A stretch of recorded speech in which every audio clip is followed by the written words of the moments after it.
Le village des recruteurs d'Orléans, 3e édition, et l'ADN, vous le savez, le concept originel du village des recruteurs, c'est faire venir l'emploi au cœur de la cité.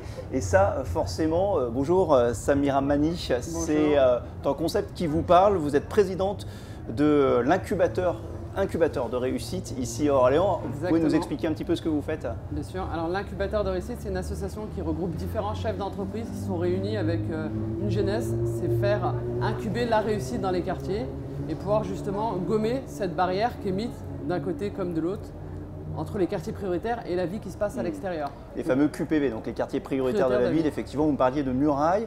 Le village des recruteurs, justement, c'est l'occasion, je vous disais, de mettre l'emploi au cœur de la cité. Donc c'est quelque chose qui est censé être incitatif.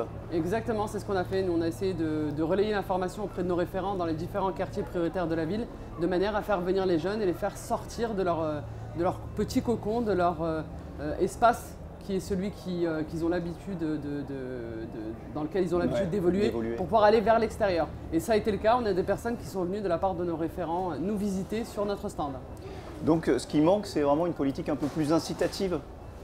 Un peu plus incitative, voilà, qui donne envie de sortir et aussi que la politique puisse aller à l'intérieur des quartiers. Donc c'est ce qu'on fait. On a fait notamment des masterclass, on a fait venir des chefs d'entreprise dans les quartiers prioritaires, notamment à l'Argonaute. Donc c'est une grande salle qui est à l'Argonne, dans le quartier, le deuxième quartier prioritaire de la ville. Et là, il y a des chefs d'entreprise qui sont venus pour échanger avec les jeunes des quartiers sur l'entrepreneuriat. Et on en fait un deuxième qui a lieu là, par contre, pour le coup, en centre-ville, chez Harmonie Mutuelle, un des partenaires de l'incubateur de réussite. Une masterclass qui aura lieu jeudi prochain.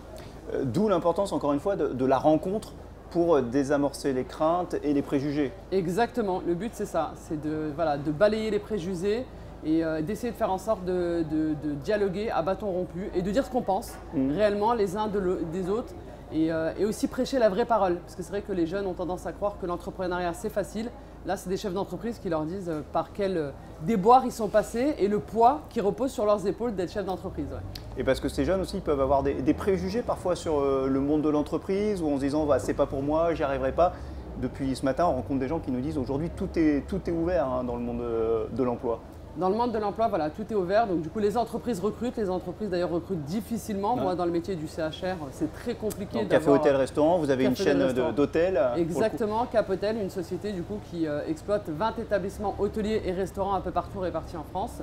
Et c'est vrai qu'on peine à recruter parce que justement, voilà, encore des préjugés. Les préjugés de la crise ont fait que nos métiers ont fait peur. Nos métiers sont devenus craintifs et les gens nous craignent. Donc on travaille là aujourd'hui sur une politique pour susciter, attirer, recréer de l'attractivité sur nos métiers. Alors il y a des préjugés dans un sens et puis il y a des attentes aussi des jeunes qui changent. Est-ce que voilà, ces entreprises s'adaptent à ces attentes? C'est ce qu'on essaye de travailler, chez Cap Hôtel, c'est vraiment faire changer la mentalité de nos directeurs par rapport à l'approche qu'ils vont avoir de ces jeunes qui sont plus dans l'affect, dans la valorisation, qui ont des attentes qui sont totalement différentes, qui du coup sont très en opposition avec la restauration où c'est très strict et très carré. Donc on essaye de faire bouger les codes petit à petit, donc espérons que ça va évoluer. Ouais. Mais les choses sont en train de changer. Bon, dans la restauration, là le champ des possibles aussi est très largement ouvert et il y a effectivement des démarches plus incitatives aujourd'hui pour faire venir ces jeunes-là. L'augmentation des salaires, on essaye de voir au niveau des plannings, voilà, nous dans nos équipes on essaye de voir si les personnes qui sont plus du matin les mettent plus le matin, les personnes qui sont plus du soir pour éviter les coupures. Donc on essaye d'adapter, de demander aux salariés un seul week-end dans le mois sur lequel il travaille pour lui libérer les autres week-ends. Donc voilà, on s'adapte petit à petit, on fait des efforts et je pense que les efforts sont faits des deux côtés. Les efforts sont faits des deux côtés, mais juste dernière chose, est-ce que ces jeunes aujourd'hui, notamment dans ces quartiers prioritaires de la ville, ils ont conscience que quelque part ils ont presque le pouvoir, ils ont presque l'ascendant sur le monde de l'entreprise tellement certains secteurs sont tendus? Alors je ne sais pas si dans les quartiers prioritaires c'est le cas, après on le sent. On le sent par contre au niveau des salariés qu'il y a plus d'exigences. Oui. Donc ils arrivent en terrain conquis. Ce qui n'était pas le cas auparavant. Maintenant, est-ce que les quartiers prioritaires ont compris et ont vu cette nouvelle philosophie arriver? Je ne sais pas. Mais en tout cas, pour les recrutements qu'on a fait récemment, effectivement, ils arrivent en terrain conquis.